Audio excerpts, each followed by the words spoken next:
Московский зоопарк, капибара и лама. Но не совсем обычная картинка. Посмотрите, какое внимание. Старшее поколение помнит песню Высоцкого. В общем так, один жираф влюбился в антилопу.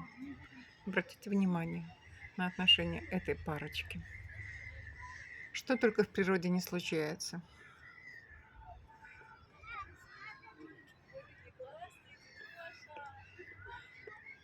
Да я вижу, да.